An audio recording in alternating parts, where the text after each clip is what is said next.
during the Arizona State game?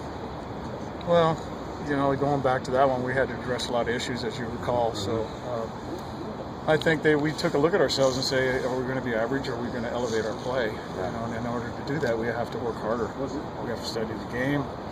We got to put in more time. I got to reevaluate what we're doing in our individual, as far as what they're doing on the practice field and what they're carrying over into the game. So we just did some soul searching and came to the deal that we got to do things better. We talked to Mike Christ after the game in Corvallis, and he said he was thinking about kicking Wazoo's ass this Friday in the Apple Cup. How much do these guys draw motivation from what happened in the fourth quarter last year in Pullman? Well, we've talked about it for a year. Mike Christ just worry about playing. Okay, the rest will take care of itself. But we've went through all of our summer workouts, spring workouts, fall camp. Not forgetting about the last two games of the season last year, and WSU being one of them. Right. And to be ahead with it by 18 and not finish the game was a real heartbreaker. So we've talked a lot about finishing. Always have and always will. So we're going to concentrate on playing one snap at a time and finishing every snap that we play. And Dan, Bishop Sankey is 121 yards away from breaking Corey Dillon's 17-year-old Husky football single-season rushing record. I'm sensing maybe a bit of a smile on your face there. How big of a feather would that be in the cap of the offensive line to pull that off? Well, one, he's from my high school, Gonzaga Prep High School in Spokane, so there's a lot of great players that have come out of there. And great coaches, right? Well, whatever. But Bishop's done an outstanding job. I can't say enough about how proud we are of him. And he's a total team player, works hard. So I'm excited for him. We just do our deal, go out and execute the way things are taught. Hopefully it happens for them. Give me a quick take on this Cougar defense and what you see on film from them and what stands out as maybe a challenge for you guys Friday. Well, the D-line coach Joe Salva does a great job with them. They're physical, so we got to come to play. We got to come to play, and obviously we're going to get their best game. And like I said, we've got to play better than what we did a year ago. All right. Well, listen, for Mrs. Cozzetto, just get this done, okay? I got to be able to go home at night.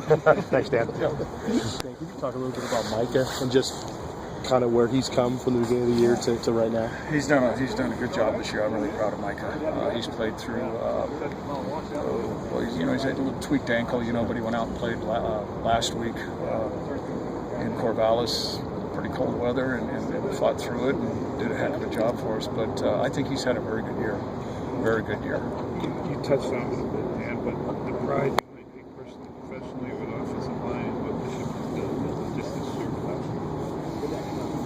without pride, do you take special pride in? I take pride in the running game. I really do.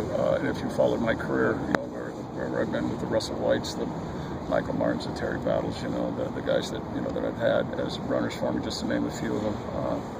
Obviously, I've been around Coach Snyder, the late Coach Snyder, and he basically taught me the running game. And then coming here, and Sark's commitment to run the football has really, has really helped. And heck, me, I'd run the ball first. I remember the coaches back in the past used to say 3 things can happen when you throw the ball. So we were going to run the ball. I don't know. How good is Bishop at setting up his box? He seems very patient and not getting ahead of this guy. Well, the more you can keep consistency there, with that runner, the more he starts to develop. A pre-snap vision as to how things are going to map out as far as blocking. He sets his blocks up, so he really helps us. He makes us look good. He might start one way and then all of a sudden see his blockers come into position and then be able to change field, change direction. The one thing I'm very impressed with Bishop is that he can take the workload.